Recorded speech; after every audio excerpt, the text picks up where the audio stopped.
Check. Hello.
Good evening, friends, and welcome back to the Thursday evening PG teaching session brought to you from San Hospital, Mumbai.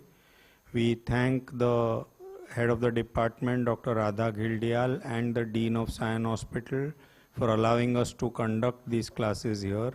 And we thank Aristo Pharmaceuticals for a scientific grant that allows the live webcast of these classes. Today again we have two cases. First one is being presented by Dr. Ashish from San Hospital. So we start with the case. Good evening everyone. I am Dr. Ashish. I will be presenting the first case for today's evening. This is a case of Kailash Gode, 12-year-old male child, forced by birth order, born of non-consanguineous marriage, hailing from Prabhadi and Hindu from religion, God by community, bought by parents for regular transfusion. He is a known case of thalassemia admitted for transfusion. Child has significant past history, so I would like to start from his past history. Child was apparently alright till the age of 4 years, when parents noticed that the child is not gaining weight and appears thin compared to the other siblings, for which child was taken to a local private practitioner and received some medication. Child did not improve after those medication and later developed cough cold with fever, for which child was taken to the government hospital, where child was admitted for a few days and received IV medication and blood transfusion, and then referred to the higher center for the further evaluation and management. Child was brought to the KM Hospital, Mumbai, where child was admitted for 1.5 months and received multiple blood transfusion and blood investigation were said, including for the both parents. Parents were counseled that the child has some hematological disorder, for which he will need regular blood transfusion in future also, and they were told to follow up in the hospital in their hometown. In their hometown, child followed up for the blood transfusion regularly and received holdback 4 weekly. However, for the last 2 to 3 years, transfusion requirement has increased, and now child is requiring transfusion every 3 weekly, which estimated requirement is around 170 cc per kg per year.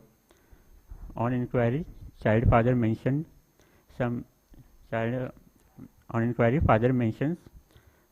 sometime follow-up were missed and child developed fever and fatigability, which was resolved after transfusion. Parents were neither able to show any document or couldn't recall any reports recording these previous admissions and during the transfusions. 2 to 3 years back, mother noticed a small mass in left abdomen while bathing the child, which was painless and gradually increased in the size, now reaching up to umbilicus. And from past few months, child is having feeling of abdominal fullness and early satiety. For few months back, similar swelling was noticed on the right side also, which also increased gradually. For this, child was taken to the hospital and medication was started, and which was advised to take with the empty stomach in early morning in non-metallic container with the water or juice. For the same, child was referred to the higher center, and the tablet which was shown were the Deciferox 250 mg. On the negative history, child has no history of leg ulcer, no history of breathlessness or edema, no history of heat or cold intolerance, no history of increased urination, no history of joint pain or swelling, no history of stomach pain or constipation, no history of yellowish discoloration of eye. Coming to antenatal history, the pregnancy was not registered, and mother did not got any USG done. The birth history, child was 32 weeks preterm and low birth weight, a weight of 1.25 kg. Baby cried immediately after birth and was admitted to an ICU for 1 month with no history of any neonatal jaundice, and child was immunized after birth. On immunization history, child was partially immunized and was only immunized at birth. Developmentally, child is normally developmentally normal, and child plays among the peer, but child did not go to school due to his illness.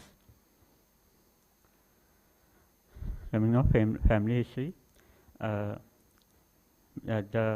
family history, the first born child, which developed a yellowish discoloration of skin at the 2 months of age and with abdominal distension, received treatment from the local doctor from the and expired at the age of 2.5 months. No history of blood transfusion in any other member of family. The family belongs to the upper lower socio-economic class. Dietary history was taken by the 24-hour recall method. Child consumes 3 to 4 meals per day containing all the 7 food groups. The expected calorie was the observed calorie was less than expected calorie, and deficit was 260, and for protein deficit was 11 gram.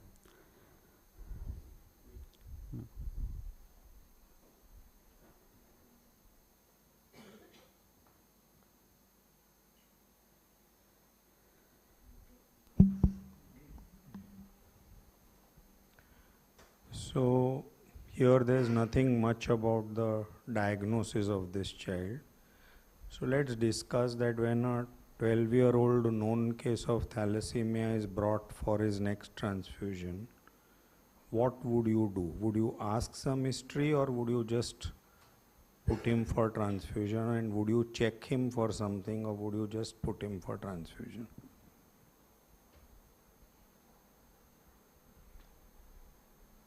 Would you want to ask some history?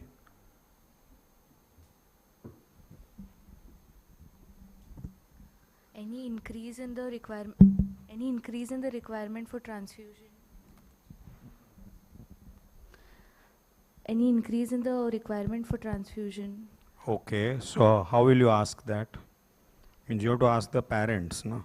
So like earlier, how often he used to take, and now how often he's taking? Okay. So yeah, so transfusion. now let's take this one step further. Practically, they decide when to come, or we tell them to come? We tell them when to come. So they'll change that. They'll know that now my transfusion requirements are higher, so let me go earlier. The child becomes symptomatic. He might develop fever or easy fatigue. Why fever? Fatigability. So what history we would like to ask is that we've told you to come back in X number of days, but till the day you come to us, till yesterday, is he fine, is he active, playful? That is what will tell you whether there's any change over a period of time. What else? Achievement of puberty, growth, all that. So you will check for height and weight. Okay. Then why is this important? Means in growth and puberty, what are the things that are important for us?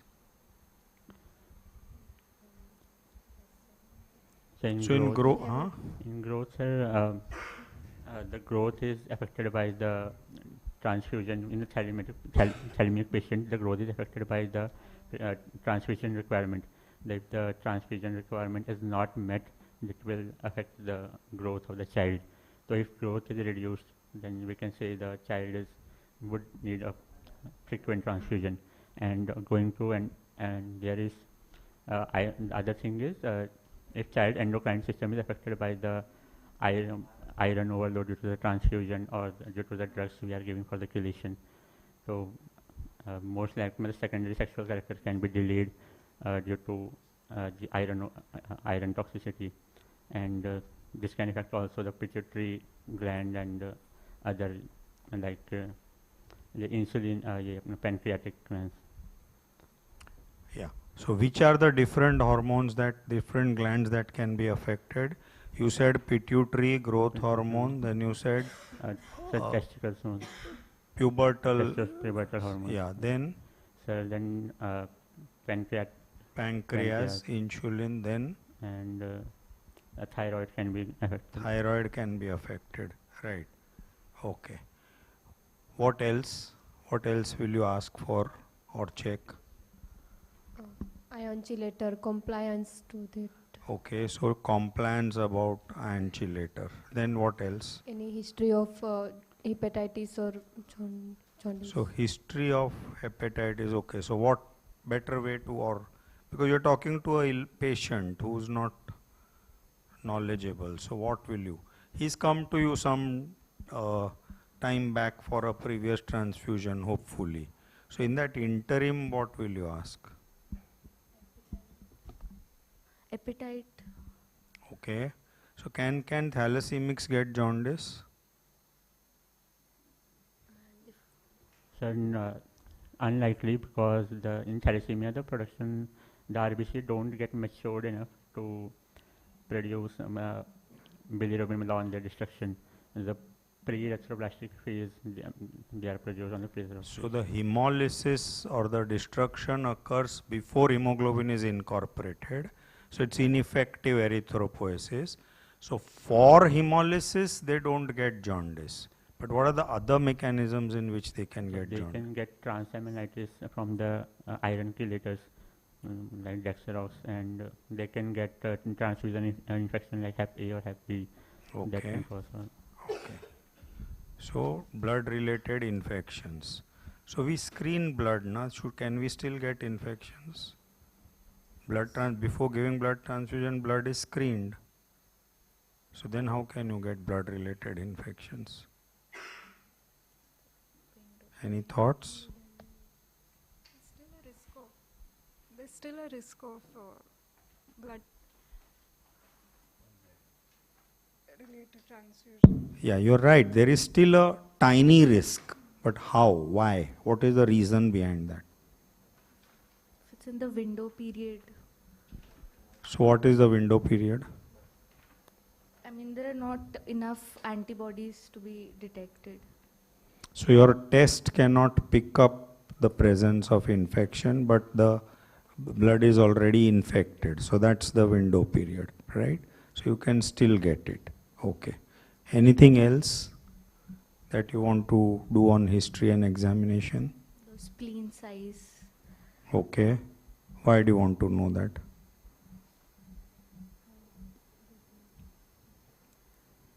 How effectively he is managed on transfusions. Yeah, that is one. Second, Any hypersplenism.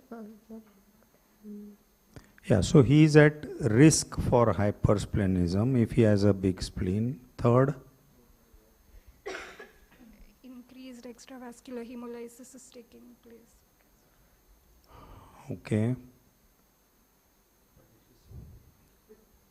Increased extravascular hemolysis is taking place. Inference of a big spleen. Anything else? So can the spleen impact him in any other way? Suppose somebody has a large spleen and we checked and he doesn't have hypersplenism.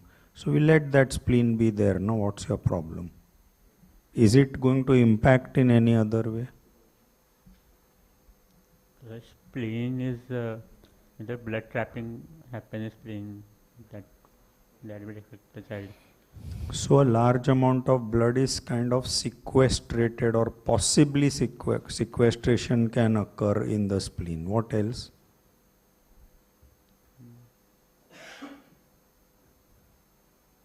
Come on. There is a potential for injury, no? If this child is going to play any contact sports and there is injury, then he can get a bad injury to the spleen, right? Sir. I think if you look at the first slide, at 4 years he was brought for not gaining weight. What would you have done? He was given some medication and sent. The complaint had nothing to do with thalassemia. Okay. He was thin and not gaining weight. If a 4-year-old comes like that, what is your impression? What would you have done? Would you have investigated? Would you have given some medication? What would you have done? Because see, otherwise it's straightforward. Then we will discuss only theory.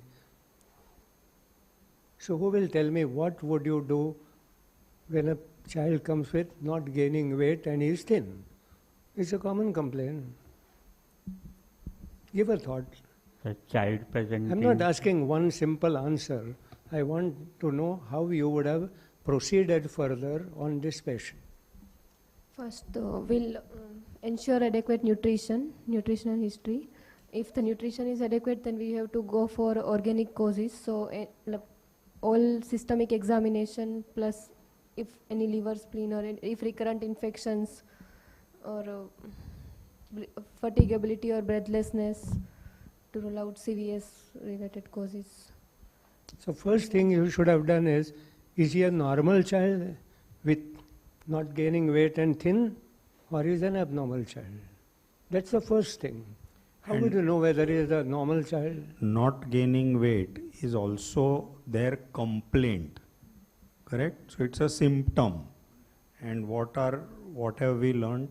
That for every symptom there should be a ODP, onset, duration, progress. So what you said is the second part. But before that you have to first decide in your mind what is the problem with the child. For which you have to start with ODP, that is not gaining weight now or forever. That's the onset, duration, and then many other details. So what other details will you ask? Sir is saying, is he normal or abnormal? So what will you ask?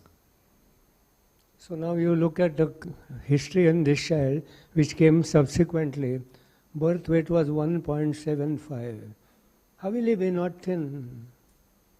Okay, we don't know whether he had symmetrical or asymmetrical IUGR. So we would have started looking at first normal or abnormal, and the first thing is he active, is he happy, is he playful, does he eat well, his bowels are all right, urine is all right, sleep is all right, behavior is all right, which makes a child reasonably a normal, healthy child, irrespective of weight gain. This is important. Okay. If you get the history, no, everything otherwise all right, except the weight, then you start looking at why weight is small and whether birth weight was small, okay, whether there's a growth chart. Now, if he was faulting, he would not have been happy, comfortable, etc. Okay. How is the family's structure? How is the nutrition? Everything comes in. So I think that is important. See how they are also well-trained doctors who give medicine and send them home. So what is the difference between we expect you not to be that? You start thinking, don't use spinal cord and just do something. Okay, so that is bothering me. Then look at something. He was hospitalized for 1.5 months. Which thalassemia? No, we are looking at something else. He started saying that known case of thalassemia. Known to whom? And known correctly? Who is admitted for 1.5 months at KM and multiple transfusions? What is your comment on that? Have you seen any thalassemia getting admitted for 1.5 months and requiring multiple transfusions? So I don't believe the diagnosis at all. Now you give your comments on that statement. See what we have been saying, we see but not observe. Okay. Tell me why. Well, I'm sure KM has no place for patients. They won't keep for 1.5 months for nothing. And they are short of blood. They won't give multiple transfusions. Okay. What must have happened? Give a thought. Not important for this. But if this is a case for you on exam, I will not ask you anything on thalassemia. Because you know everything. Okay. Now tell me. You will think and answer, I'm sure. You start thinking. Give a thought. Doesn't matter. We are learning to think, and you can tell me something which I may not have thought. None of us can think everything. But let's try that. Presented with fever and acute transfusion requirements, so can be a plastic crisis or some acute hemolytic crisis. But he is requiring multiple transfusions, and he is there for 1.5 months. Something unusual, no? So what kind of problems they must have faced if the story is right, but doesn't matter. We consider it as right because it gives us a good thought process to proceed with. So who will need multiple transfusions in a short time? Means Ongoing for loss. whatever reason you transfuse somebody and he soon needs another transfusion, what could be the reason? Ongoing losses or hemolysis. Ongoing losses or hemolysis. So why should this person hemolyze so fast?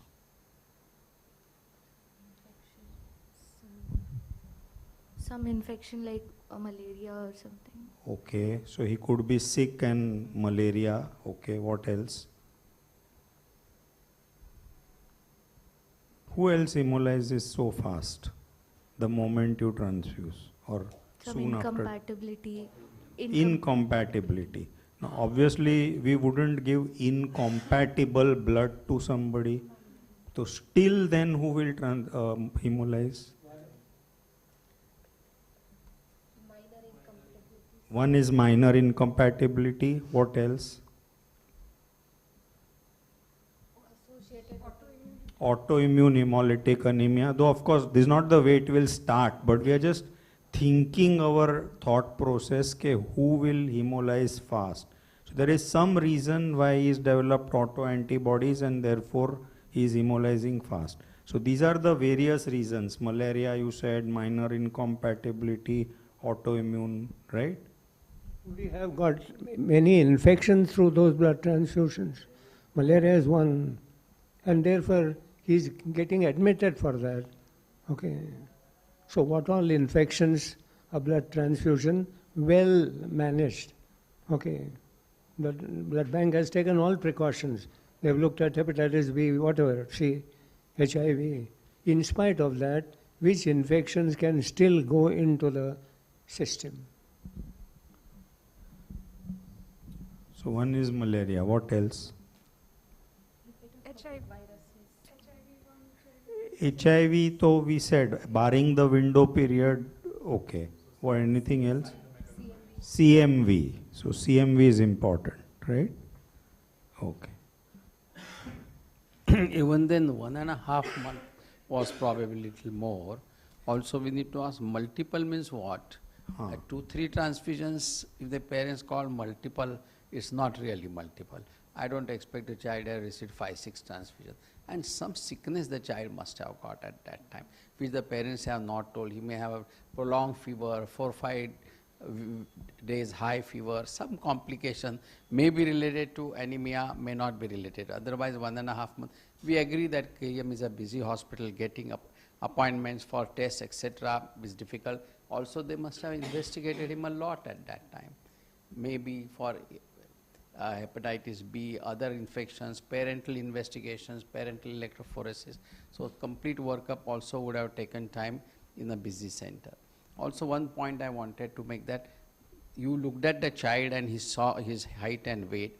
We very much wanted his growth chart to be there, which was obviously not there. At least 2-3 weights if you get from the old case papers, at least 2-3 weights, one at 1 year and one at 2-3 years. It gives you some trend about how he has been.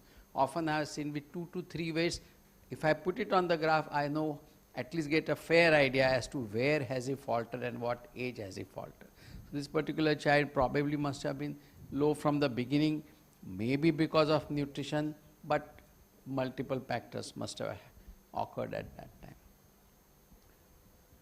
Okay, now at diagnosis, means at that time at 4 years, clinically how would you have suspected that this child may be a hemolytic anemia and further a thalassemia? Clinically. 4-year-old, so thalassemia major is out. He has never required any transfusion. So don't say thalassemia major, say anything else.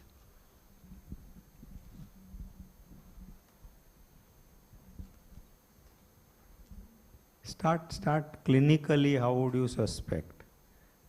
What would be the, complaints we have discussed, they came for not gaining weight and whatever.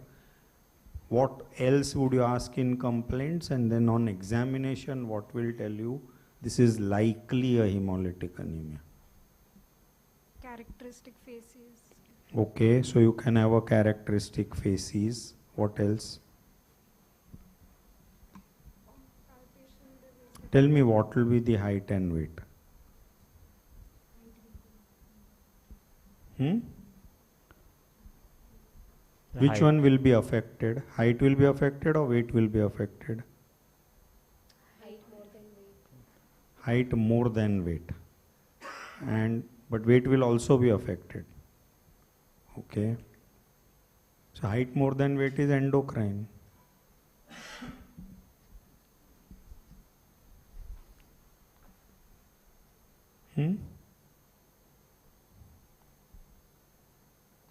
So height more than weight, as in height and weight both will be affected. Height will also be affected substantially. Weight for height when you check. So what makes it endocrine? Weight for height is higher than normal. That often is a clue to endocrine. Higher means +1 or +2 standard deviations, right? Even though both are affected, weight for height plus standard deviation suggests that this is endocrine.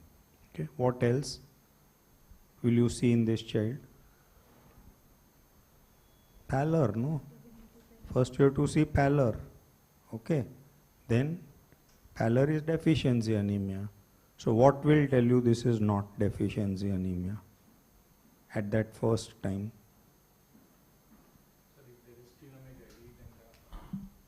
If there is splenomegaly, then the child can complain of like early satiety. If there's splenomegaly, Then child can complain of early satiety while taking feeds. early satiety while taking feeds due to splenomegaly. I am hearing it for the first time. I'm sorry. So in the iron deficiency anemia, there will be other significant histories like pica or hookworm and So see, yeah, history is there all. What I am saying is, what are your examination findings, simple, 1 or 2 or 3, which rule out deficiency anemia?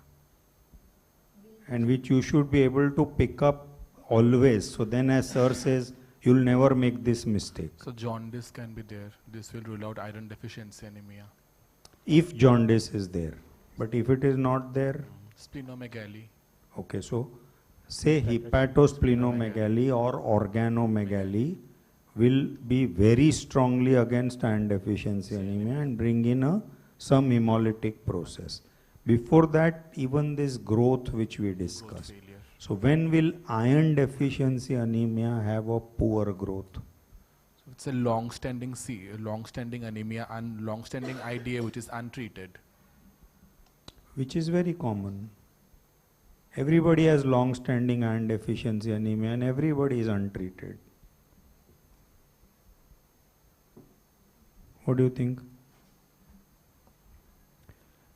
So you have to separate iron deficiency anemia as a isolated deficiency from overall protein energy malnutrition plus iron deficiency anemia. So when iron deficiency anemia is a part of protein energy malnutrition, that child will be height and weight affected. But when it is just iron deficiency, there will be no affection of height and weight, right? So growth and hepatosplenomegaly are strongly against pure deficiency anemia. So that would make you suspect that this is some hemolytic anemia. Then as sir said, if it's a 4-year-old child, logically you wouldn't think of thalassemia at all. So what will you think of?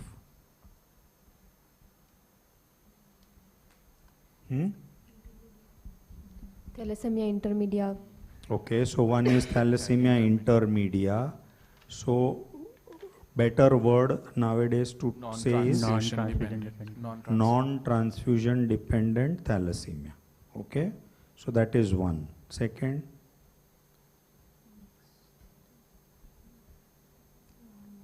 4-year-old growth failure, hepatosplenomegaly, pallor, what will you put as a DD ahead of pure thalassemia, beta thalassemia? Mixed hemoglobinopathies. So sickle thal, okay, or that hemoglobin D, Punjab, all that.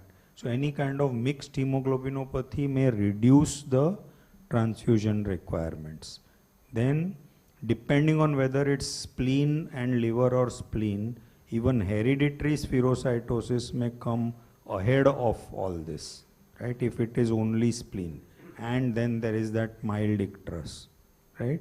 And of course, so these are the differentials, right? So now,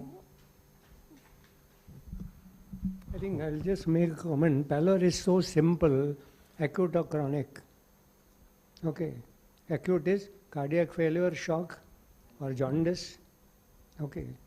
If it's not so, then it's chronic. Then chronic what? Chronic sick or chronic not sick? Chronic not sick is deficiency. Okay. And add to that, no hepatosplenomegaly. Chronic not sick, but with hepatosplenomegaly, hemolytic. Okay. Chronic sick, maybe bone marrow. Okay. Acute sick also could be bone marrow. In bone marrow, no hepatosplenomegaly, bone marrow aplasia. With hepatosplenomegaly, leukemia, fine. It becomes so easy. And I think when you ask the history, history should be asked from that point of view. Okay.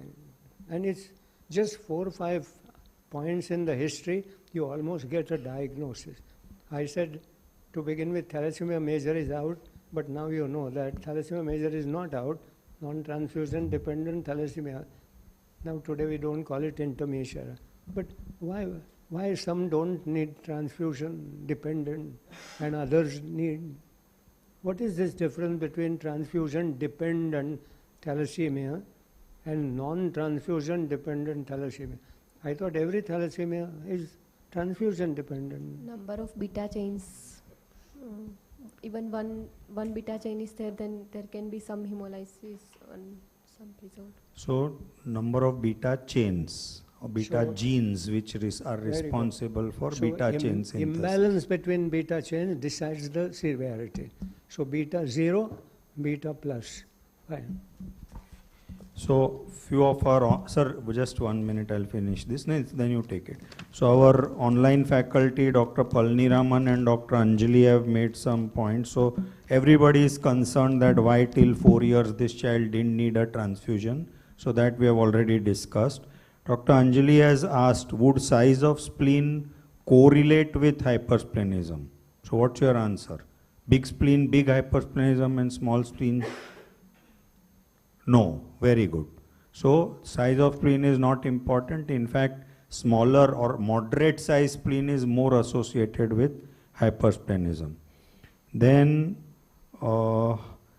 Palniraman has suggested that chronic infections, chronic organ dysfunction, celiac with iron deficiency will be growth stunted. He's right. The point is, it's not the iron deficiency which is causing the stunting, it is that other big condition, right? So pure iron deficiency is not stunted, right? Then of course those associated diseases. And Dr. Anjali has said thal intermedia can also be transfusion dependent.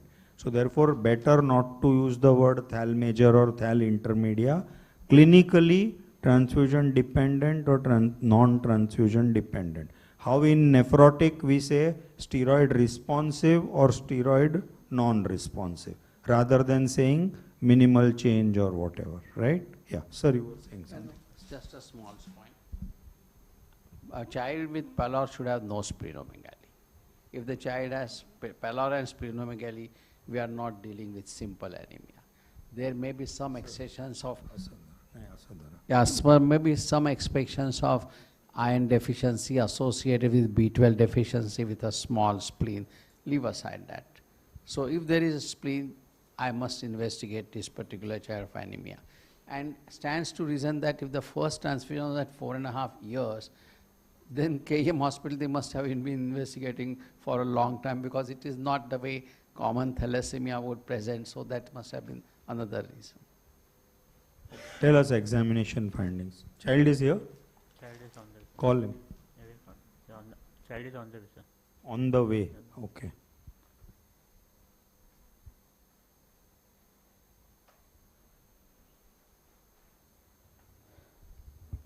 Starting with general examination. Child is lean built, non-sick looking, afebrile, heart rate of 82 per minute regular, RR of 22 per minute regular, maintaining saturation 99 on room air, peripheral pulses were well felt, sugar was 118 mg per deciliter, BP was between 50th to 90th centile in right upper limb, PALR was present, axillary lymphadenopathy was present, no icterus, no cyanosis and no clubbing. On anthropometry, weight of child was 22 kg and height was 120 centimeter, which are below the -3 standard deviation.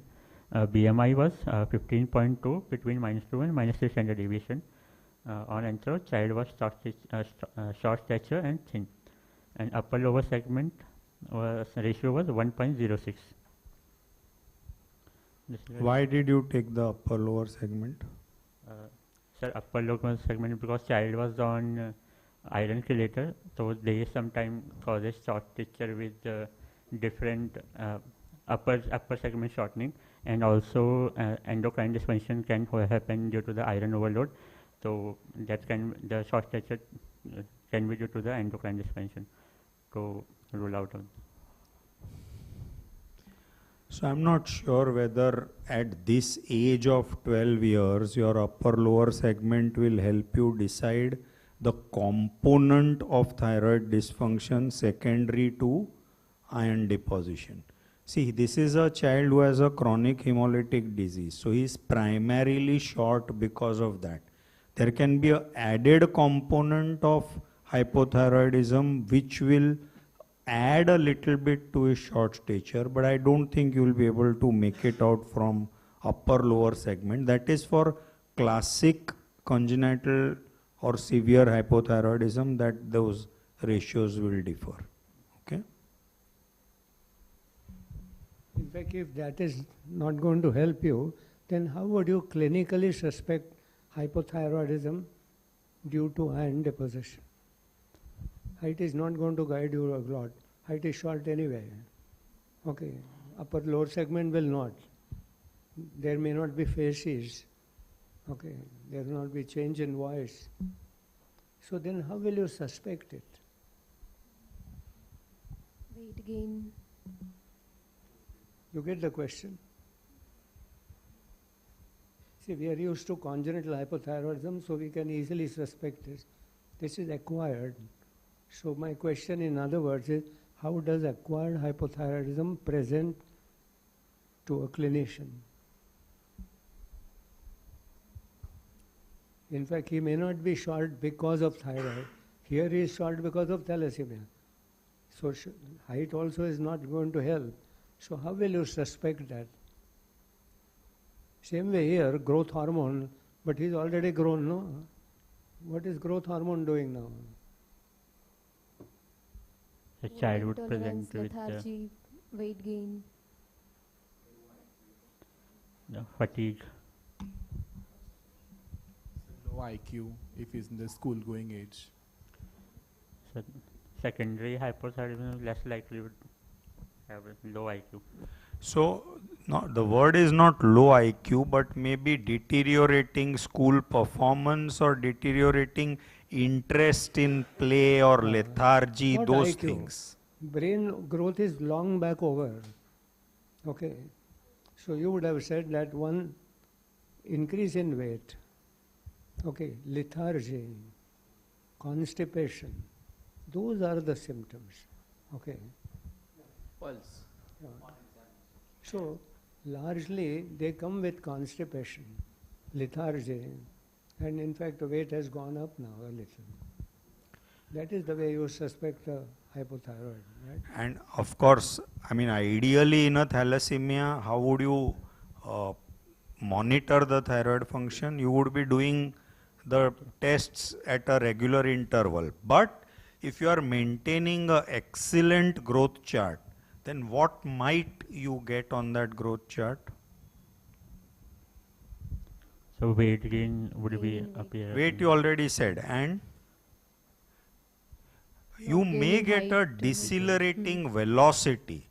So his growth is affected due to thalassemia. So if he is supposed to grow 5 centimeters a year, maybe he is growing 3.5 a year or whatever. But even that, if it starts decelerating, then you probably suspect a added component, which could be anything, right? Of course, it's very difficult to pick it up in that 6-month, 1-year period, because it's going to be hardly 3-4 centimeters gain in height, and in that you have to pick up deceleration, so it's not easy.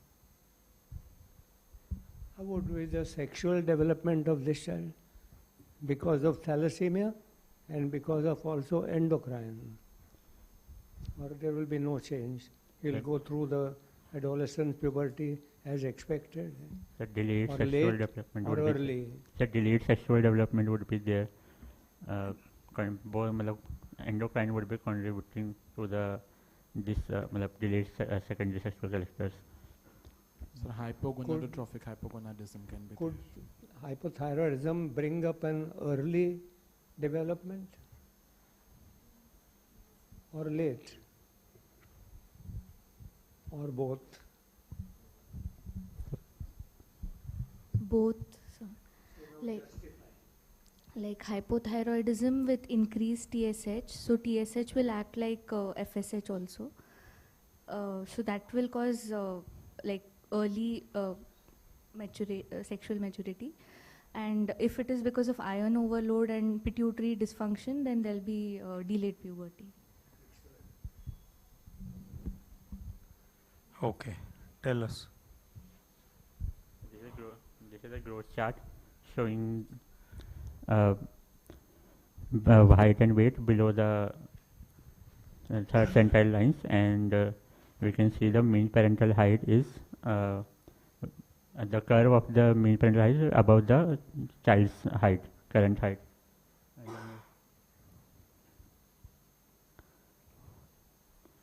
Going to head to toe examination.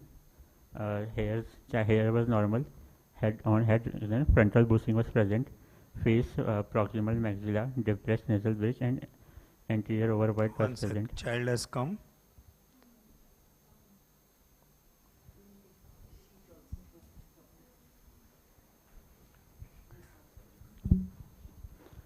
On ocular examination, bilateral globoma was present with the right side leukocoria, and pellar was present, no icterus.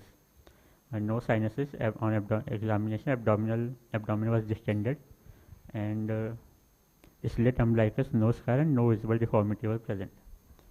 The child has come.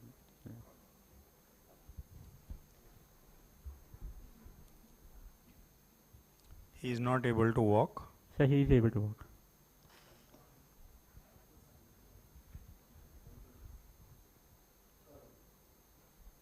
If he is walking, then just take him. Yeah.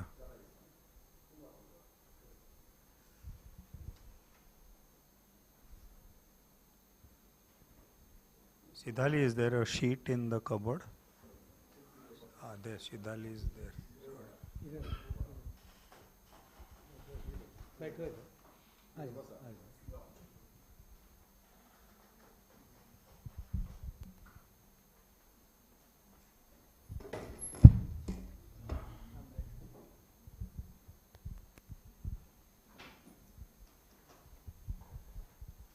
I think I want two people to come and examine and tell me two things.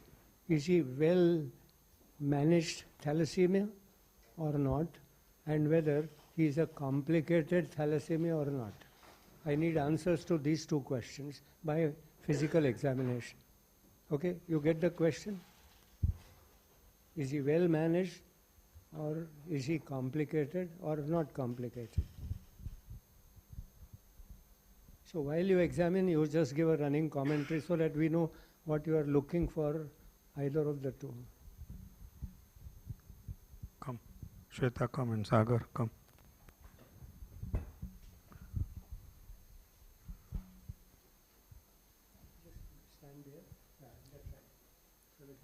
Put on this light. So on inspection there is a slaty grey appearance of skin and head is looking small, no frontal bossing visible. Maxillary hypoplasia and flat nasal bridge is there, and there is a component of squint also. And nutrition seems okay. Abdomen is distended and with lumbar lordosis while walking.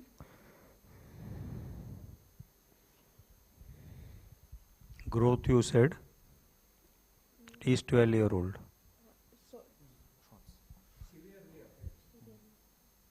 So the skeletal changes seems to be there. There is characteristic thalassemic phases. So with the transfusion, with adequate transfusion, these changes should disappear.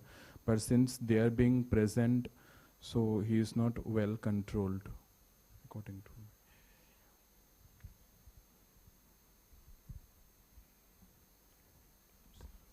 Do you think he is pigmented because of transfusion, or he is not?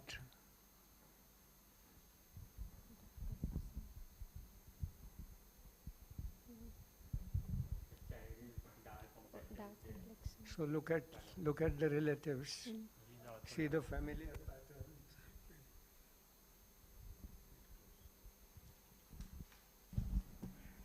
The child is the has that dark complexion similar to father and the mother.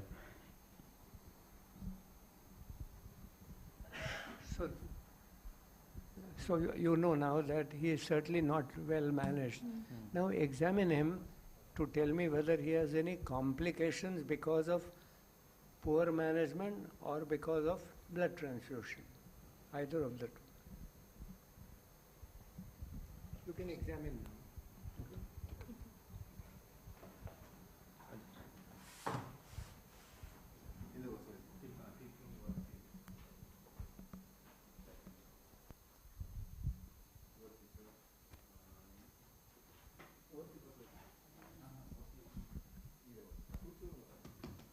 What is your observation about his behavior? Is it normal, or you think it's something abnormal? He's a 12-year-old. Okay. The child appears to be less energetic than a normal child. Less? Energetic. Right.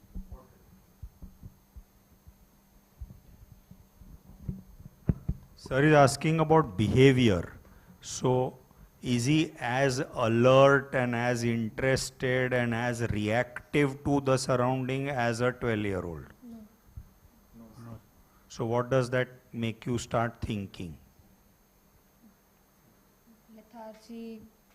Lethargy because of hypothyroid or some other complications. What can be the other thing? The blood-related, blood transfusion-related complication. Like? Iron deposition can occur in. Iron deposition in the brain. Or you also saw some other things, no? You saw small head, you saw some eye abnormality. So what could it be? Developmental delay. He could be originally developmentally delayed because of some chromosomal issue or some such thing, right? Okay, go on.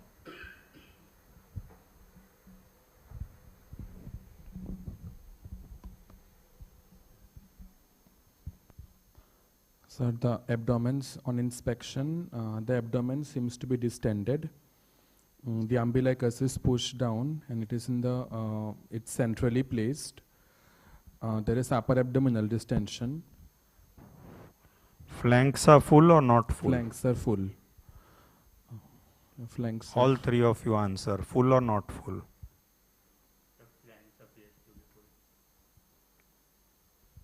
the flanks are full.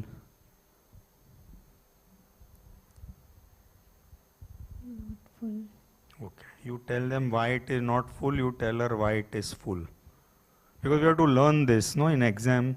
Because in exam what we do is we first look at the USG report. Then if it says fluid, then we say flanks are full. Correct? The AP diameter is looking more than transverse Excellent. AP diameter is more. Flanks are not full. When flanks are full, transverse diameter is more. Okay? So learn this. Okay? Fine. He is tachypnic also because of mechanical or something.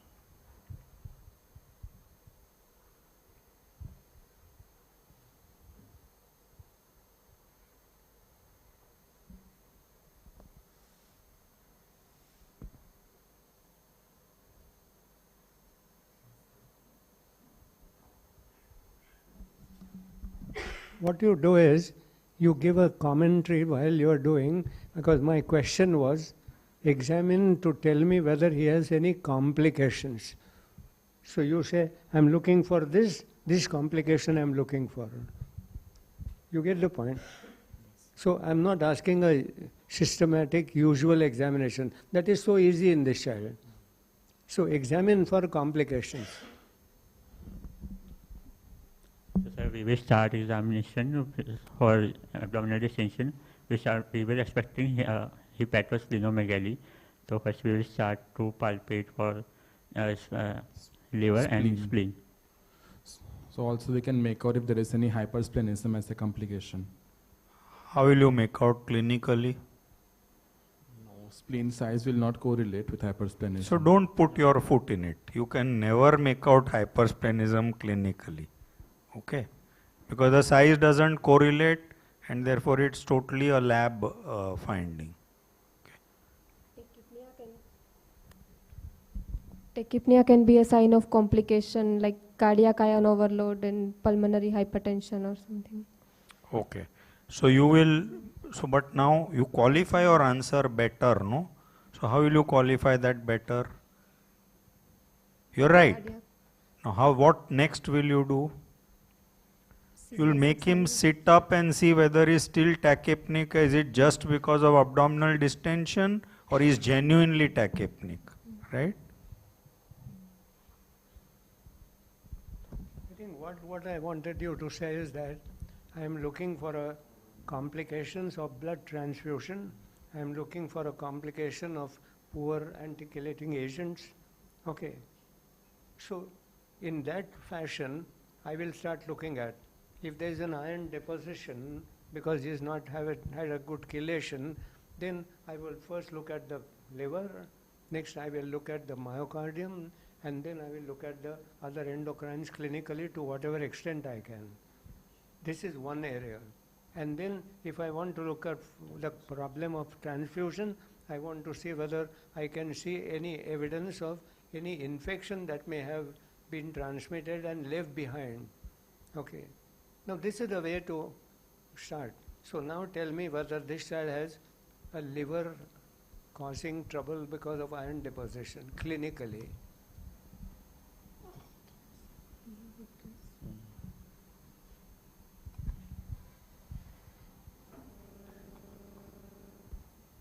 So he has a icterus. So clinically we can look for the liver span. So if there is iron deposition, this can cause cirrhosis.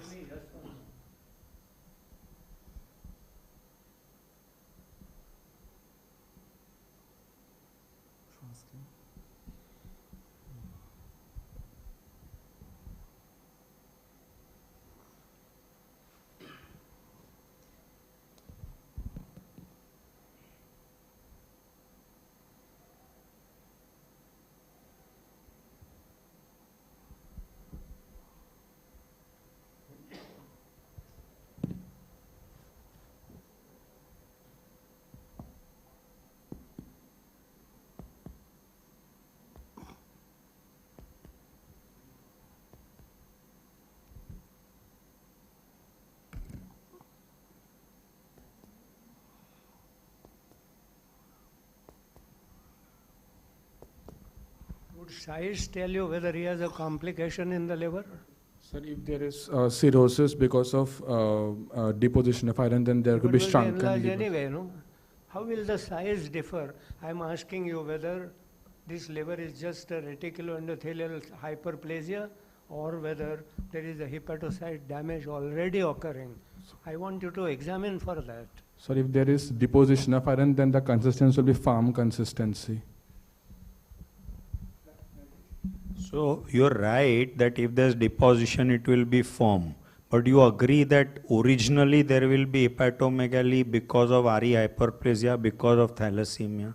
Are we clinically so good to differentiate between that firmness and the firmness of iron deposition? So what sir is saying is, once there is iron deposition beyond a point, there will be hepatocyte dysfunction. So what will you look for So clinically? examine for hepatocyte Pedal dysfunction. edema. Very good. Pedal edema. Then ascites. Excellent. And then you said icterus. So now icterus, of course, whether it's a present infection, blood-induced infection or what, there are possibilities. It could well be that it is because of a liver, if there are other signs. So you'll have to correlate with that, right? And then if you have a growth chart, the weight chart, weight starts going down. So I know that he has a chronic liver disease coming maybe, right? Fine. Then now examine for myocardium. Because today these are routinely done on investigations. We need to pick up much before clinical evidence comes in, but we are looking in this child with a clinical evidence.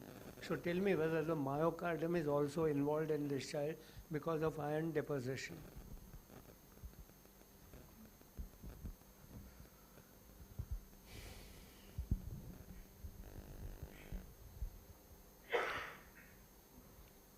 Meanwhile, our online faculty, Dr. Anjali and Dr. Palniraman, have made some points. So they both pointed out the small head, cognitive involvement, all that we discussed. Then there is probably some nystagmus, Anjali was saying. There is, right? Yeah. So there is nystagmus and he's squinting from time to time. Then he has large ears. So she said to consider Fragile X as a possibility. And Dr. Palniraman has said look for tender hepatomegaly as one of the features of cardiac failure, what sir is asking, right, for heart.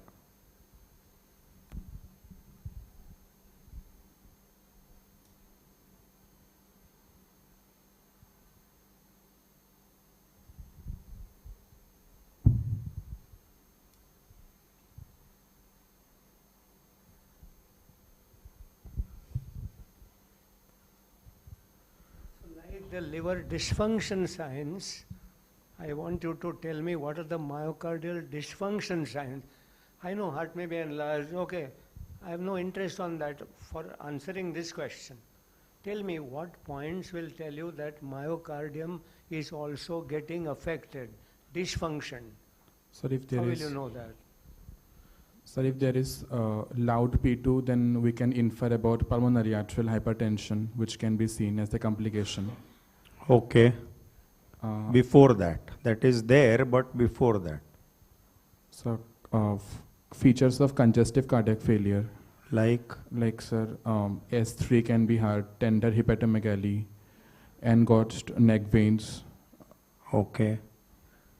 Pedal, And then pedal edema, okay. then crepitations, bilateral crepitations, lower zone. One of the first things you would have said is tachycardia, which is disproportionate to the degree of anemia. Unexplained tachycardia. Unexplained tachycardia. Okay, that would be the first thing. The rest of it, of course, you are right, but we are picking up an early signs, and that is what it is. Fine. In blood pressure, what will you look for? So wide pulse pressure because of anemia as such. So wide pulse pressure. So again, understand all your physiology and discuss. So anemia gives rise to a slight hyperdynamic circulation. When you have real wide pulse pressure, is it because of systolic high or diastolic low? Diastolic low. Diastolic low. So here, if the heart is failing, what will? Diastolic dysfunction, diastolic failure. So due to chronic disease, myocardium fibrosis can be there, and decrease in number of myocytes can decrease the cardiac output. Endocrinal function, you may not expose him, but what would you have liked to see? So we'll do the Tanner staging to look for if there is any delayed puberty or not. What is the first sign of puberty in the boy? So enlargement of the testis. It's difficult to recognize. And would you have some rough sort of guidelines for you to tell us what is prepubertal and pubertal? You should have ideally an orchidometer to test and match for, you see, the volume. But if you tell me some figure where this, if you find out this is prepubertal, and if this is present, puberty has begun, it will be a good line for our guidance for everyone. So increase in penile length. So if there are hairs, If you say testicular enlargement is the so if it first is less sign, than 4 ml, then it is prepubertal, and more than 25 is pubertal. yeah, if the longitudinal length is more an inch or an inch, puberty has begun. If it is less than an inch, it's probably pubertal. You have to stretch the skin, etc., and see that. But it is something which is not very difficult for us to judge in clinical practice.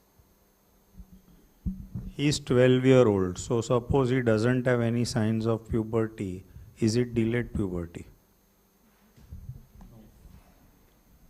A 12-year child should have some signs of puberty in a male child also.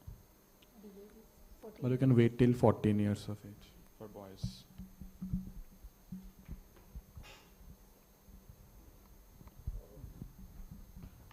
Just complete what anything else in examination. Liver spleen, what did you say? Sagar?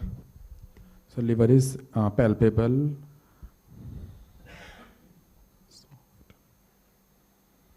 Soft in consistency. Approximately, sir, 6 centimeter below the right subcostal margin in the midclavicular line. Edges are well defined, no nodularity, surface is smooth. And Spleen? so spleen is also palpable, extending till the umbilicus.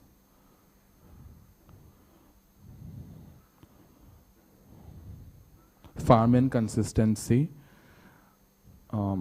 splenic notch felt. Surface is smooth. Fine. Any other positive findings in him? Quick to finish complete the examination. So apart from massive hepatosplenomegaly, child has grade 1 Tanner staging, and cardiac involvement is also there. So that's something. And I also examined for the complication of drug-related complication for the joint swelling, and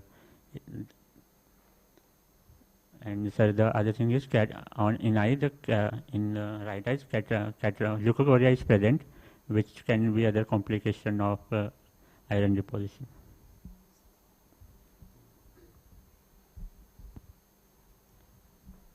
So have you asked him about the eye, whether this is there, this is developed now, it has been there, pehle se, what have you? The leukocoria has developed in last 1 to 2 years. Earlier, child has bilateral globoma, which is congenital, and now child is developing this leukocoria. The parents has noticed now.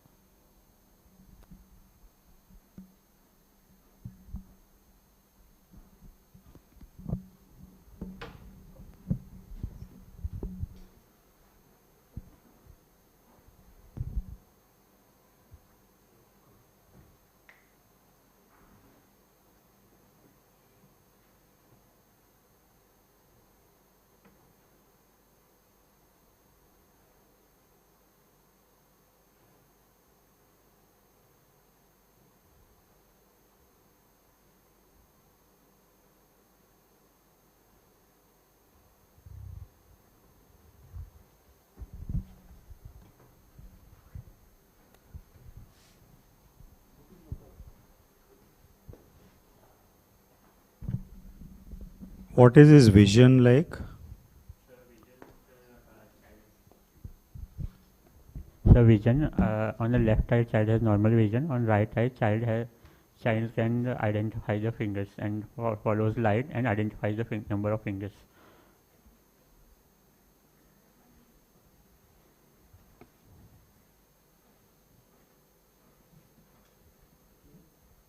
Okay, tell us your investigations quickly. Whatever is relevant, you just tell us that.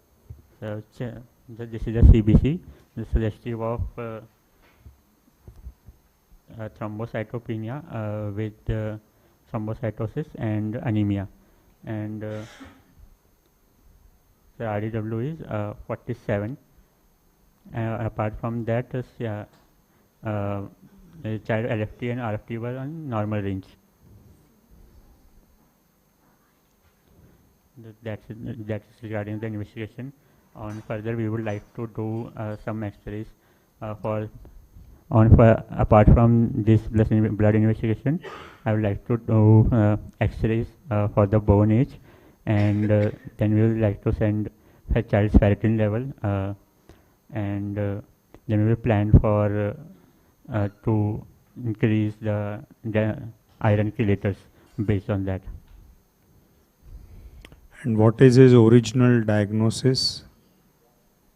The child's original diagnosis? No, on investigations, any of the previous investigations? Sir, none of the paper is available. Sir, none of the original papers are with the parents. They have lost all the papers, and they don't remember about much of the diagnosis. So we don't know whether it is just beta thalassemia or whether there is something else. We don't know. The child does have history of preterm with a very low birth weight.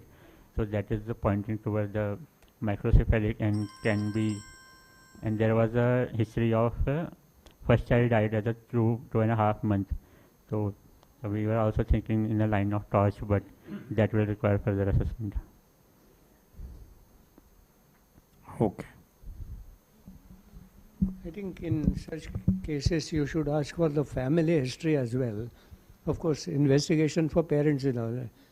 So my question to you is, what will you find in the parents on clinical examination which will tell you that this has been transmitted, maybe recessive or dominant, whatever. If it's spherocytosis is dominant, if this is thalassemia, it's recessive. So I want you to tell me findings, clinical findings in parents to suggest that it is a hereditary problem, recessive or even dominant. You get the question, right? And therefore in an exam, you might ask the examiner, can I examine the parent also? It gives you a good extra mark because it's a clinical diagnosis then. So what will you see in the parent of this child? Is thalassemia. So you expect parents to be? Short. No. Why short? Why short? Parent would be of the normal height. If parents are not on the transfusion regime, we will think that parents are non-transfusion dependent thalassemia, or we can say thalassemia trait. So that will be a normal. They'll be little pale. They'll be pale, right? Very good. So not short, but they will be pale. And in many times they would give a history that during pregnancy, the doctor said anemic, but hemoglobin never came up. Okay, that's a typical story. And of course, in hereditary spherocytosis, short and spleen in the parent. Yeah. And maybe icterus. Sir, if this child is thal major, and if both the parents are like non-transfusion dependent carriers, I mean thal minor, then can't we find spleen in the parents? I mean the mother. And No. Why should see, first of all, don't mix thal trait with non-transfusion dependent thalassemia. The two things are different. Okay. Thal trait is just one gene which is defective, right? So they will not have a spleen. They are not supposed to have a spleen, right?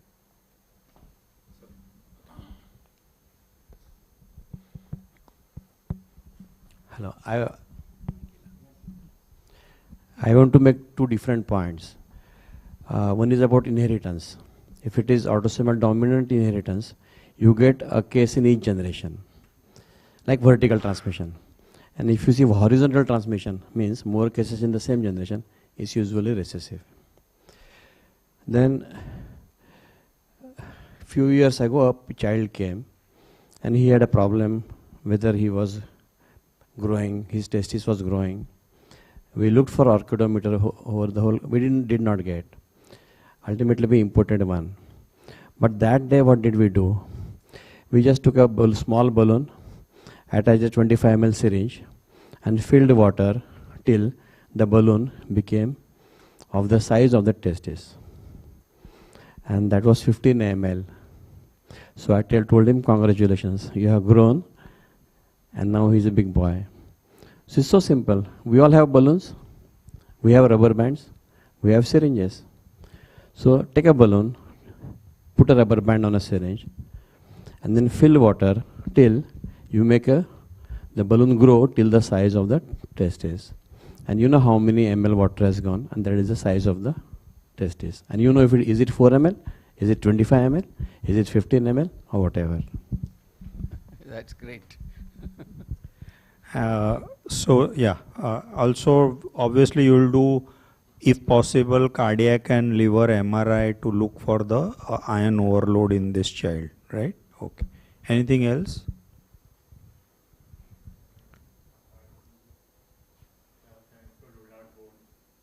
To rule out transfusion-related infection, and we will plan for splenectomy as the CBC is suggestive of hypersplenism with the clinical finding. And before that, we would like to immunize the child for capsulated organisms and Hep B and Salmonella, if possible. Okay. Fine. I think those are the points made by Dr. Anjali also online. So that's it. Yeah. Okay. We'll stop this case here. Any other questions? We'll move to the second case for today, being presented by Dr. Siddhali. I think next time also put all the relevant abnormalities on the slide. We might miss something that is worth discussing. Okay. So make an effort. I know you're all techno-savvy, so you just take a screenshot and put it here, but we might miss something that is worth discussing. So take a little extra effort on that, right? In fact, this particular child's development needs to be assessed, because it's not only the vision that probably is, the way he was walking, he looked very diffident. Something more is there. The child was talking in the ward, and he was able to. Child was talking in the ward, and he was able to give some answers in form of sentences. So he was forming sentence. So No, like forming sentence is fine. He's a he was able to 12-year-old. understand question. Huh? He was able to understand question and tell regarding. the But in a complaint. 12-year-old, you expect much more, na? Yeah. So able to form a sentence is not good enough. See, CBC in thalassemia, you would be asked, how would you pick up a deficiency also? A thalassemia, could he not be iron deficient or B12 deficient? Yeah. Then how will you pick it up? These are the questions. When the case is simple for diagnosis, questions are difficult, right? And it's not uncommon for a female child to be both thalassemia minor and also iron deficient. And to my mind, the only way is to do serum iron. And only the other day I saw low serum iron in the known thal minor. So she needs iron, and she may need iron again in future from time to time. That will help her hemoglobin, oxygen carrying capacity, everything, performance. So it's worth it.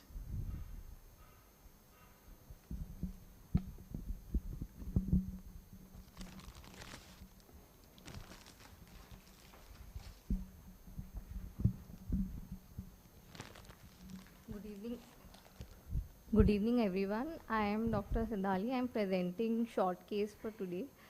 Siddhali, speak in the mic. Hold it closer to you. 7 months old male child, second by birth order, born out of non-consanguineous marriage, resident of Powai, hailing from UP, Hindu by religion, brought by mother with chief complaints of cough and cold since 3 days and fever since 3 days. Fever was moderate to high grade, intermittent, relieved on medications. Child was active in interfebrile period, not associated with rash, chills or rigors. Cough was dry, intermittent, associated with post-tussive vomiting, cold in form of nasal block. There was also complaints of increased respiratory activity since afternoon in the form of increased rate and depth of breathing and chest indrawing.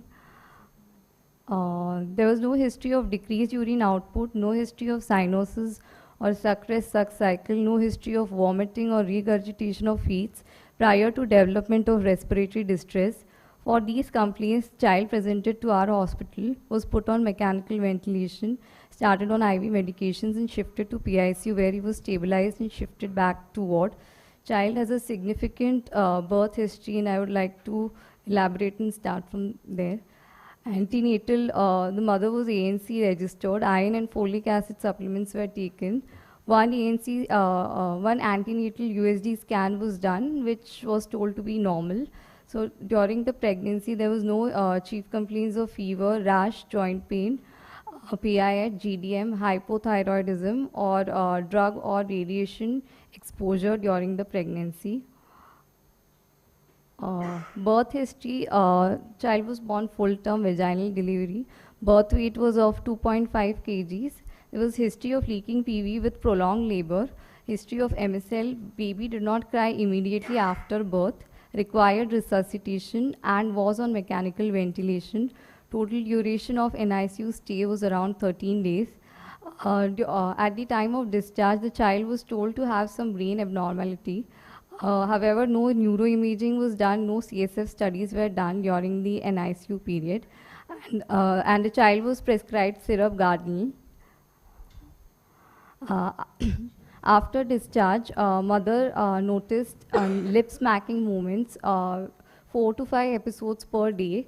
No treatment was taken for the same. At around 3 months of age, mother noticed flexor movements of hands and neck, flexor spasms, occurring in clusters of 5 to 6 spasms. These clusters used to occur 4 to 5 times a day, decreased during sleep, which increased on awakening or touching the child.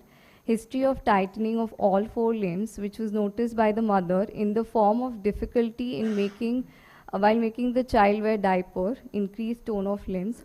Other than this, the mother also gives history of intermittent tightening postures. On further questioning, mother also gives history of excessive irritability, crying, and not responding to mother's voice. There's history of visual impairment in the form of no fixing and following, and the child does not turn his head towards sound. There's no history of paucity of limb movements, no history suggestive of any other cranial nerve involvement. No history of regurgitation of feeds, drooling of saliva, difficulty in feeding, abnormal eye movements or facial deviation, no history of continuous dribbling of urine.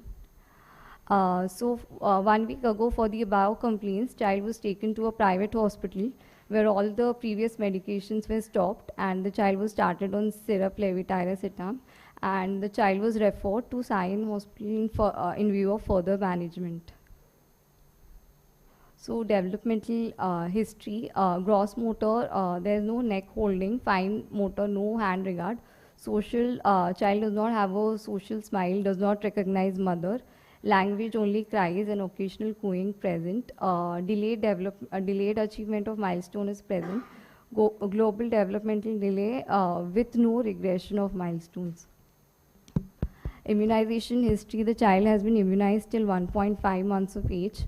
Dietary history, breastfeeding with cow's milk in view of low breast milk output with mother has been giving with improper dilutions.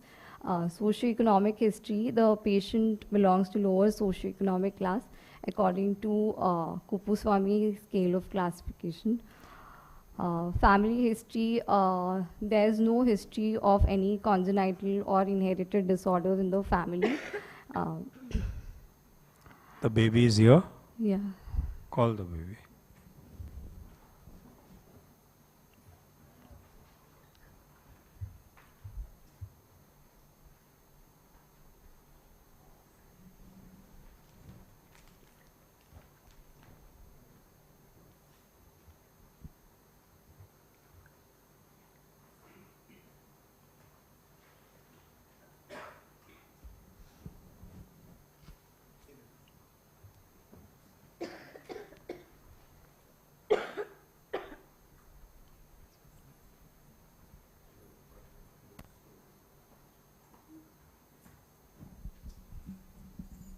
Was the baby born at home or in the hospital? Sir, in the hospital.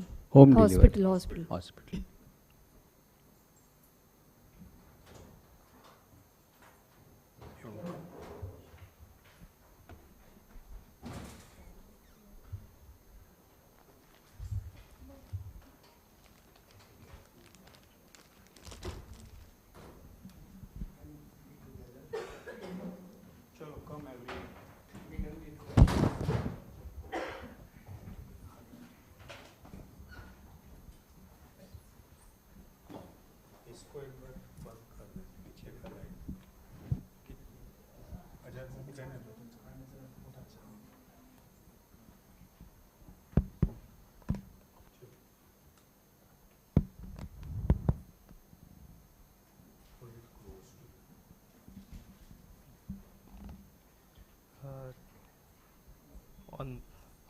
On examination, child appears lethargic, hypotonic. The lower limb tone appears increased. Hold it Also, close. Child appears thin build and So, when you said appears hypotonic, on what basis did you say that? the hands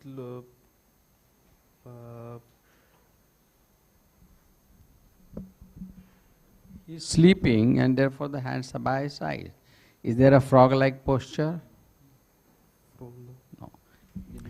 Did you see the limbs everted and lying like that, or the hand lying like that? No. So, see, normally upper limbs can be just relaxed by the side of the body, which is not enough to comment on hypotonia. So, when the lower limbs, as sir said, are like a frog-like, totally abducted and on the bed, you may comment. Even that is possible in sleep as a normal posture, but you may say that it may be hypotonic. What would you look at to say there is hypertonia? In the upper limbs, look at the palms. Okay, so if there is fisting, very good. Then, Persistent cortical thumb. Okay. so this is scissoring, very good. Then, arching of the back. Then, a while back, what did he do in the upper limbs? Spasms he had. So spasms is getting, but there was a dystonic movement of the upper limb. So that suggests that there is a hypertonia mostly. What is dystonia and what is hypertonia? Dystonia is intermittent. Dystonia is intermittent twisting, and hypertonia is persistent increase in tone.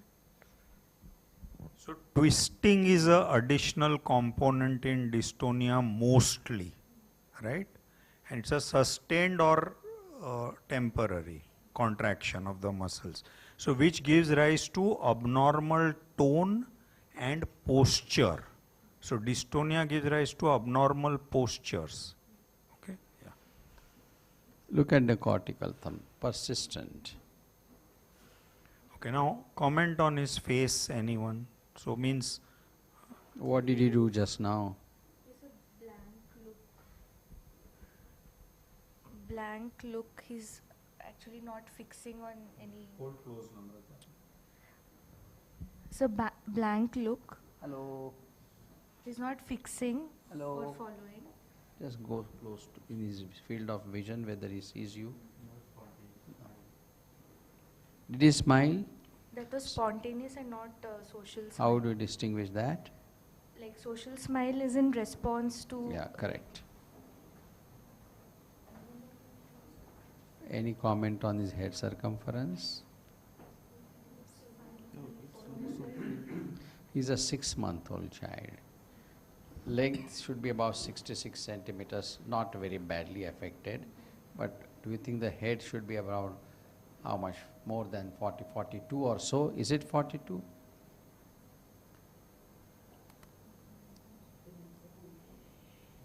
I mean, a little less, but not.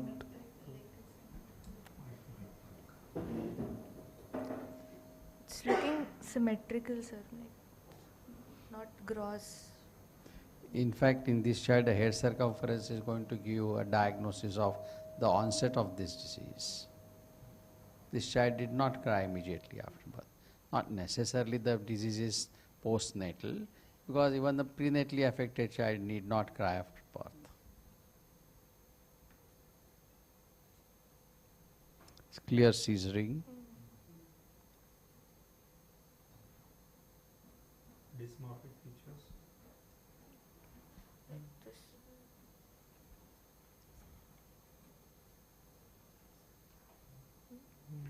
No Not, sir. obvious facial dysmorphism.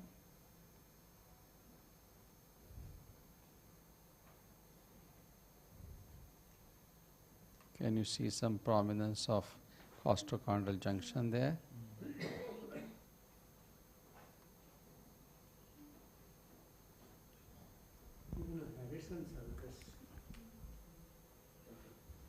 Any other cranial nerves?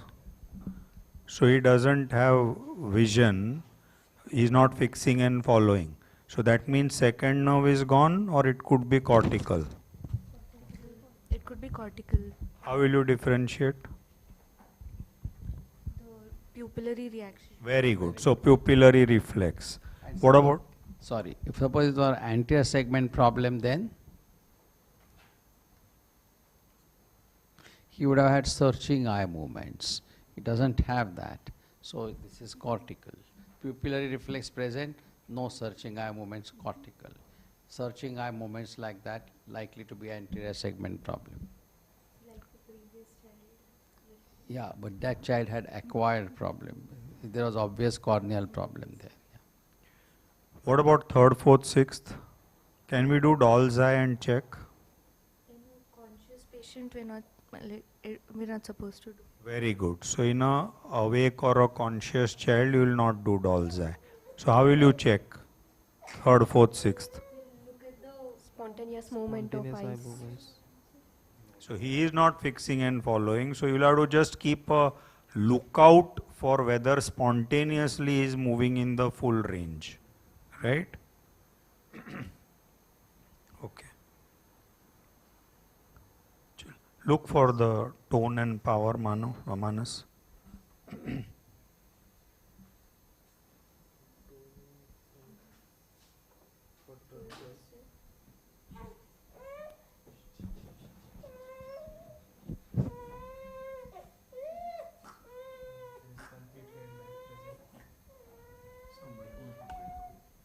A complete head lag is present. Then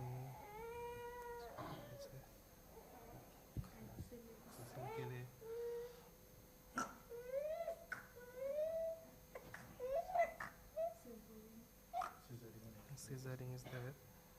And Does he tend to sleep or he does not? no. What does it mean? Yeah. Truncal axial.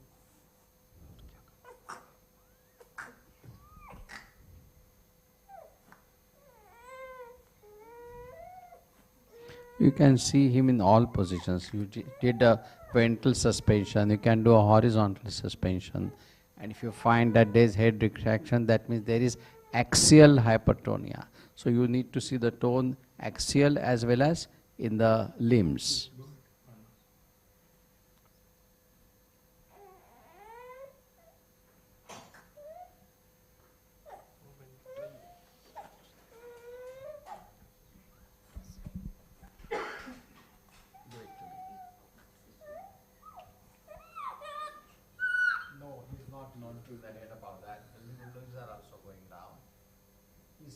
supporting very well. I don't have to do anything. You can put him in this position and see whether is any effort to lift his head at all. Any effort to lift his head at all, nothing at all. So,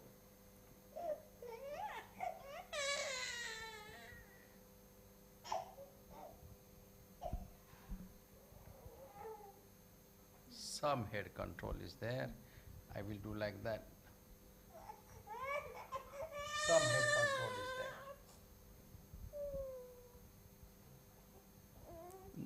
No focusing whatsoever. Tone, you can see the tone in the upper extremities, pronation, supination, and at the elbow joint. Would you like to see the tone?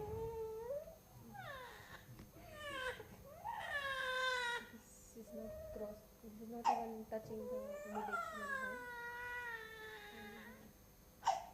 This is also not cross.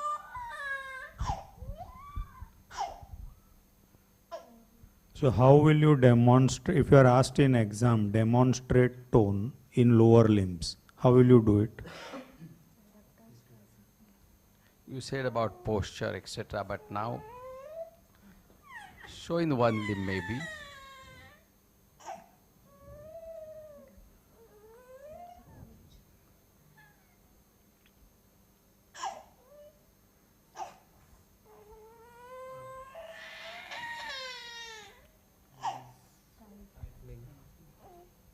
There is tightening while abduction. So abduction at the hips is what you show first to say that there is a catch, right? Okay. And then you have to decide between clasp knife and lead pipe. How will you do that? Do it at the knee. So basically what do you want to do? Velocity, we have to see whether it's throughout the range of movement. Whether there is initial resistance followed by sort of give up phenomenon or there is a persistent resistance. What is this? This is like initial resistance and then give away. So this is classically clasp knife. So that is spasticity, right? Okay. Look at the reflexes. Anybody has the hammer? Do you want to ask R1, R2? Is there a contracture at the ankle?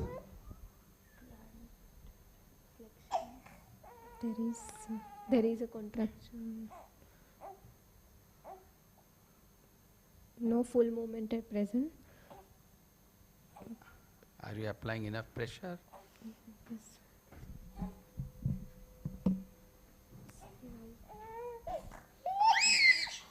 There is full movement. Dynamic. I don't expect much contraction at such an age also.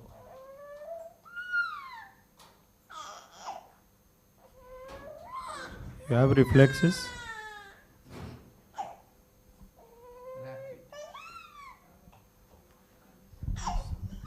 Why is he crying on moments? I think moments are painful. Adductor catch. Because of spasticity. So, the point is that when you try more and more, you will cry more. Okay, so the mother is already getting upset about it. So, yeah, correct. So, leave her now because she is looking at him to ask for help. Yeah. Does he recognize the mother? Yes, he does. He calmed her. He recognizes her touch. He can even smell her. Okay.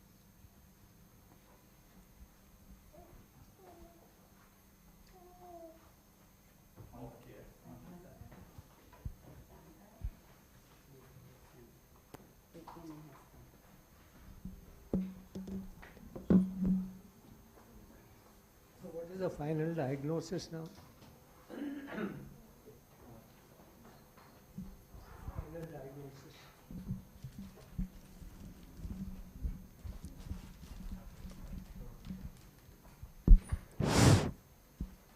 How will you try to summarize?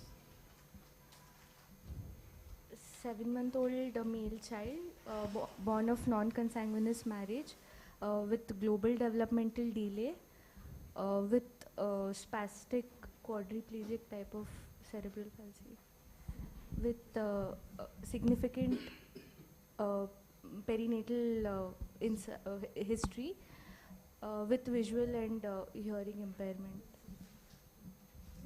with infantile spasms. Okay. What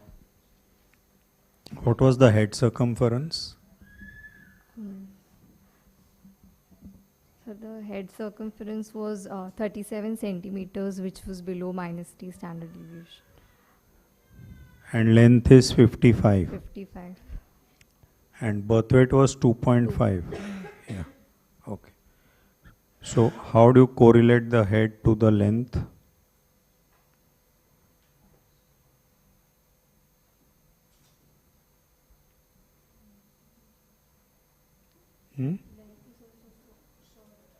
No. There's that formula, na? So how do you correlate? So Dan's formula. So 55.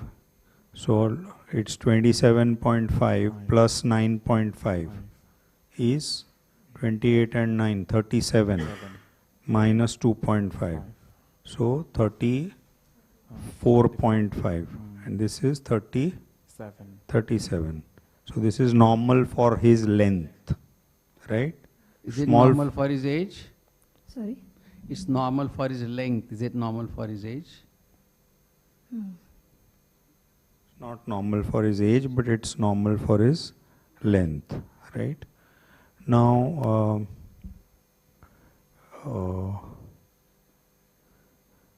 do you think this is prenatal or perinatal?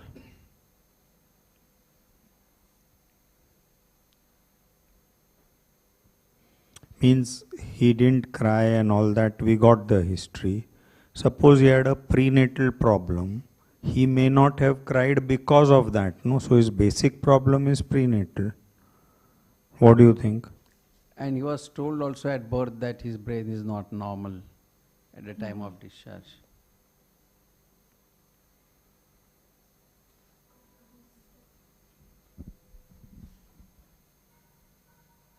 Head circumference at birth.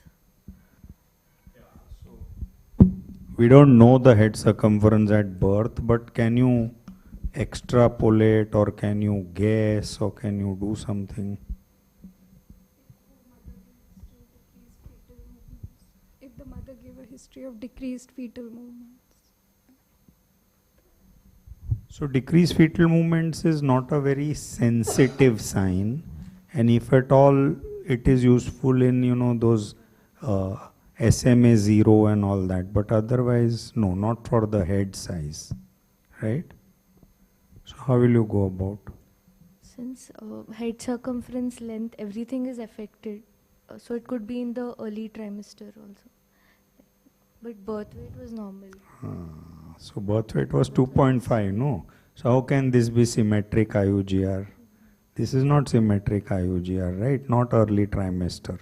Now, whether there was a prenatal small head, matlab microcephaly due to some genetic, chromosomal, whatever, how will you debate for or against that?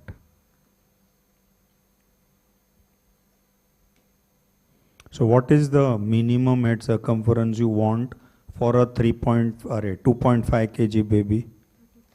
34 centimeters. Minimum. 33.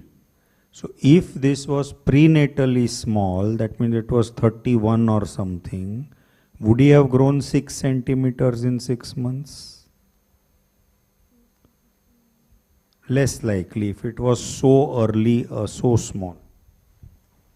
I think the clinical difference between CP and the syndromic is you have to have essentially a damage, history of a birth injury proportionate to the severe global delay, which is not there in this child. Okay. And therefore, that's the only way to go by.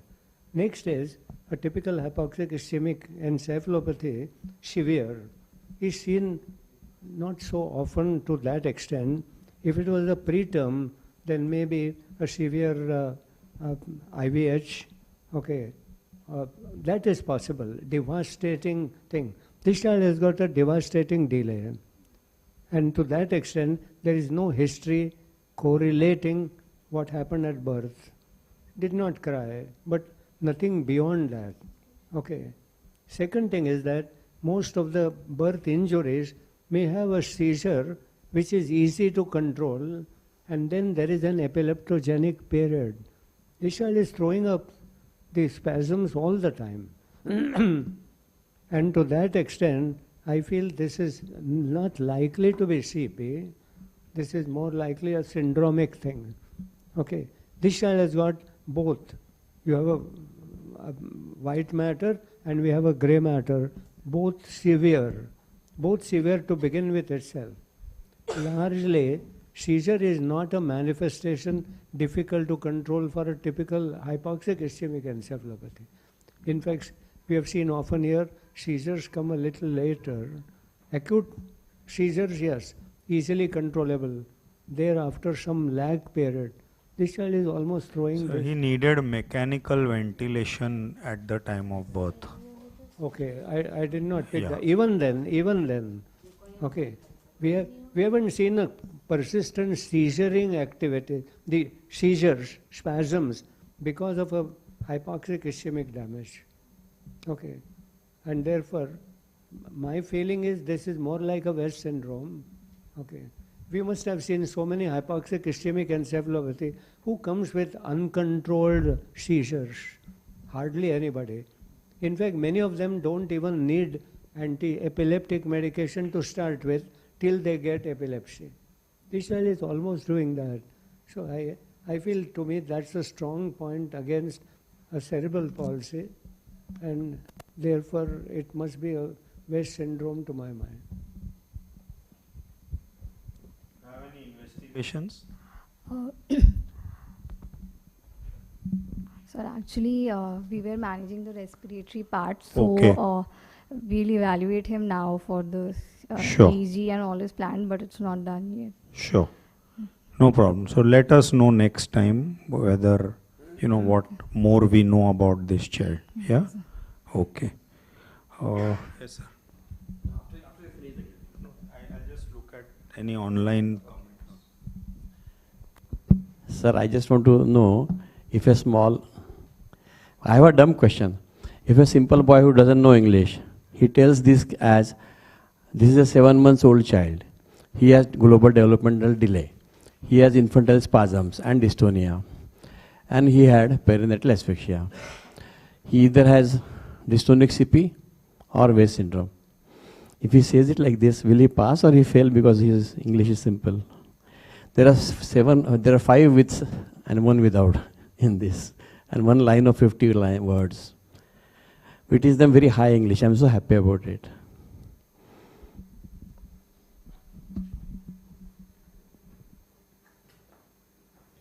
Sir, we know you've always been saying make it simple, but unfortunately they have to also pass the exam, and examiners expect that. So it's a necessity, unfortunately. Fine. I think that's it. Dr. Palniraman also says CP is unlikely, so mostly some congenital malformation of the brain with developmental delay. Okay, fine. Anything else? Any other questions?